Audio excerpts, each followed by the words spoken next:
आवाज पहुंच रही है? जी माँ। हाँ। आज की बात की शुरुआत एक ऐसे पौधे से करेंगे जिसके शुरू होने से लेकर पूर्णता प्राप्त करने का मैंने पूर्णता प्राप्त करने का मैं साक्षी रहा हूँ।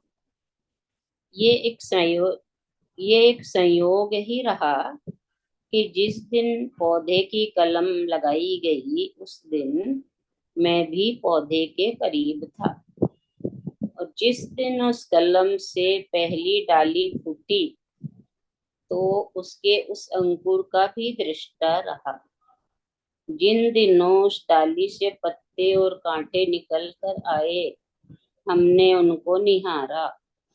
मैं पौधे के उन क्षणों का भी गवाह हूँ जब उस पर कली निकल कर आई और गुलाब का फूल अपना पूरा सौंदर्य के साथ खुशबू बिखेरने लगा। उस पौधे को देखकर जीवन की पहली किरण यह मिली कि हम सब लोगों का जीवन भी ऐसा ही है, जैसे कांटों से भरे गुलाब के पौधे का। ऐसा कौन व्यक्ति है जिसे अपने जीवन में संघर्ष न करना पड़ा हो?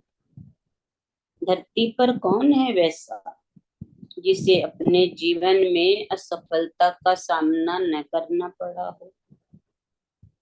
जब परिस्थिति का उदय होता है जब परिस्थिति का उदय होता है तो प्रकृति की व्यवस्था है कि उदीयमान परिस्थिति का विलय भी अवश्य होता है। यानी जो परिस्थिति आई है तो प्रकृति की ये व्यवस्था ही है कि वो जाने के लिए ही आई है।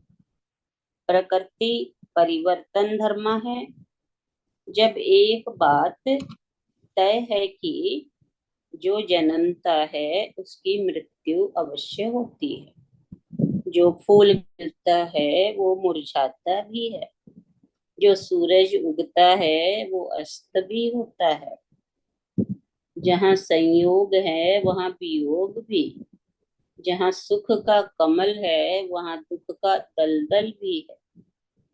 जो व्यवस्था मनुष्य के हाथ में होती है वह चिंता करने जैसी नहीं होती, वह अंजाम देने के लिए होती है। यानी कोई भी व्यवस्था है, परिस्थिति आती है तो वो चिंता करने के लिए नहीं है मनुष्य, बल्कि मनुष्य के पास वो अपार शक्तियों का भंडार है कि वो उसे अंजाम दे। सारी व्यवस्था प्रकृति के हाथ में है क्योंकि मनुष्य स्वयं प्रकृति की रचना है। पांच प्रकृति से बना है हमारा, पांच तरह की प्रकृति से बना है हमारा बॉडी, शरीर। सारी व्यवस्था प्रकृति के हाथ में है। तो फिर प्रकृति की व्यवस्थाओं के लिए व्यर्थ की चिंता, डिप्रेशन को पालने का कोई अर्थ नहीं। जब हम कांटों से घिरे हुए गुलाब के फूल को देखते हैं तो लगता है हर इंसान भी ऐसे ही कांटों से घिरा हुआ है। भले ही कोई राज सिंहासन पर बैठकर राजमुकुट ही क्यों न धारण कर लिए, लेकिन जब जब भी हम मनुष्य के मन और मस्तिष्क की दशा देखते हैं तब ऐसा लगता है कि हर मनुष्य के माथे पर कांटों का ताज रखा हुआ है। सबको अपने कंधे पर सबको अपने कंधे पर सलीब ढोना ही पड़ता है। सिर से उतारें कांटों का ताज, स्वयं को माचिस की तीली न बनने दें जो थोड़ा सा घर्षण लगते ही सुलग उठे।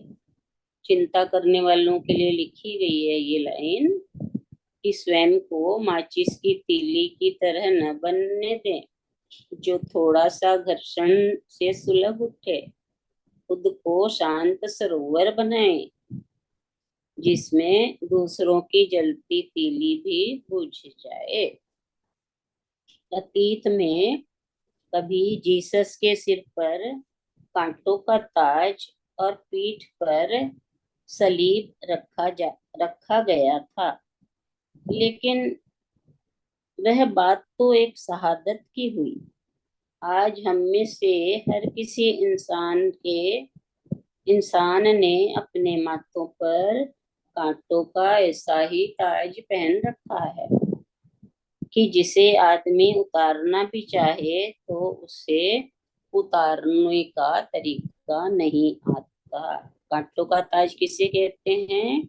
चिंता और डिप्रेशन। वो खुद नहीं उतार सकता, उतारने की कोशिश भी करे तो नहीं उतार पाता, क्योंकि तरीका नहीं जानता। अगर इंसान को जीने की कला आ जाए तो ऐसा कौन सा कांटों का ताज है जिससे इंसान उतारना चाहे और उतार ना पाए? विडंबना ये है कि कुछ कांटों के ताज ऐसे होते हैं जिन्हें लोग पहनना जाया करते हैं, पर कुछ कांटों के ताज ऐसे होते हैं जिन्हें मनुष्य खुद अपने हाथों से पहन लेता है। मतलब कोई पहना देता है किसी को और कोई खुद पहन लेता है। जिन्हें आदमी खुद पहनता है, ये कांटे हमें परेशान करते हैं। इसके बावजूद हम अपने आप को उन परिस्थितियों या अवसादों से अपने आप को अलग करने का प्रयत्न नहीं करते, जो कि बार बार कांटे बनकर हमें चुभ रहे हैं। जब आप शाम को घर पहुंचते हैं तो सबसे पहले अपने बदन पर पहने हुए कपड़े उतार कर खूंटी पर टांग देते हैं।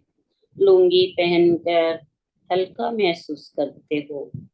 ऐसे ही जब घर पहुंचते हैं तो देखते हैं कि चीजें बिखरी पड़ी हैं। बच्चों से कहते हैं कि सामान सजाओ, ठीक ठिकाने पर रखो। इसी तरह हमको याद है कि हमारी जेब में भी कुछ फालतू के कागज हुआ करते थे। जब हम उस कागज कचरे को खाली पाउच या फाइल में रखे कुछ पुराने व्यर्थ के बिल को निकाल कर रद्दी की टोकरी में फेंक देते, तब हमें बड़ा हल्कापन लगता है। एकदम सही बात है। हम कहेंगे कि जब हम अपने घर पहुंचे तो घर के भीतर बाद में प्रवेश करें, पहले घर के बाहर कचरा डालने का जो डिब्बा हमने रखा है, 2 मिनट के लिए उसके पास खड़े हो जाएं। हम यह देख लें कि जेबों में कहाँ कहाँ कौन सा रद्दी टुकड़ा है, हम उसे निकाल लें और फेंक दे। जैसे इसके थ्रू बताया जाता है, मन में जो कचरा है उसे बाहर ही फेंक, अंदर ना रखें। जब आप रद्दी कागज फेंकें तो मेहरबानी करके एक काम करें। आपके पास कुछ चीजें ऐसी हैं जिन्हें आपको रद्दी कागजों के साथ निकाल देनी चाहिए। वो है आपके दिमाग में जेब में भरी हुई आपके दिमाग की जेब में भरी हुई कुछ बातें, कुछ चिड़चिड़ाहट, कुछ उत्तेजना, कुछ गुस्सा, कुछ टेंशन, कुछ चिंता, अब आप अपनी दुकान से साथ लाए हैं। दिमाग की जेब में ऐसी बहुत चीजें भरी रहती है, उन्हें निकाल कर फेंक दें, क्योंकि वे भी रद्दी कागज है, व्यर्थ के पाउच हैं। तो आप जब घर पहुंचे तो आपके बच्चों को, आपकी पत्नी को वो बोझ न ढोलना पड़े। ऐसा ही होता है, आदमी अपनी दुकान का गुस्सा बीवी पर निकालता है, बीवी बच्चों पर निकालती है। कुछ कुछ व्यर्थ की चीजें दिमाग में हमारे भरी रहती है, इन सब को जेब के से निकाल कर कचरा पेटी में फेंक दें।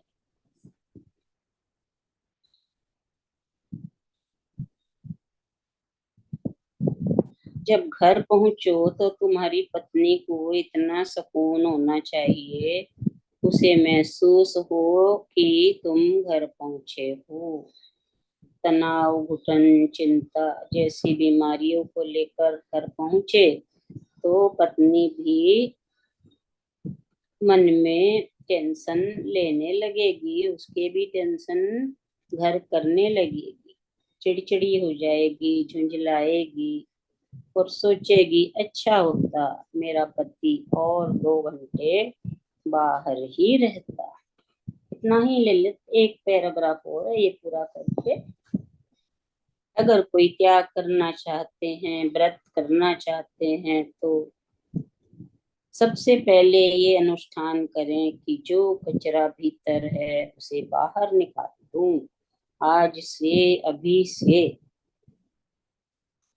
तभी जीवन मधुर और सुंदर बन पाएगा। आप चाय पीने के शौकीन हो, चाय न छोड़ पाए, तनाव को पालने का तो कोई अर्थ ही नहीं, चिंताओं को अपने दिमाग में रखने का कोई उचित औचित्य नहीं, ये आपकी जरूरत नहीं है। तनाव आपकी असफलता का कारण है। टेंशन है, मतलब कितनी अच्छी बात बता दी कि अगर टेंशन में जी रहा है व्यक्ति, इट मीन्स वो सक्सेस नहीं है, सफल नहीं है। इसीलिए मधुर जीवन के लिए स्ट्रेस और टेंशन को गो कहें, गो यानी जाओ। दिमाग के लोड को कम कीजिए, LML पास कीजिए, यानी LML लोड मत लीजिए, LML माने लोड मत लीजिए। अपने दिमाग में जो व्यर्थ का कचरा भरा है उसको निकालने के लिए, त्यागने के लिए दृढ़ संकल्प हो। व्यक्ति अपने गुस्से और क्रोध को व्यक्त कर देता है तो उसकी दूषित ऊर्जा खर्च हो जाती है, लेकिन वो अगर इजहार नहीं कर पाता, भीतर ही भीतर घुटते रहने पर जिस स्थिति का निर्माण होता है उसका नाम है तनाव या टेंशन। यही बताया है कि कांटों का ताज हमने जो पहना रखा है, ये कांटों का ताज चिंता, टेंशन, द्वेष, ये हमें ही चुभ रहे हैं, हमने ही पहन रखा है।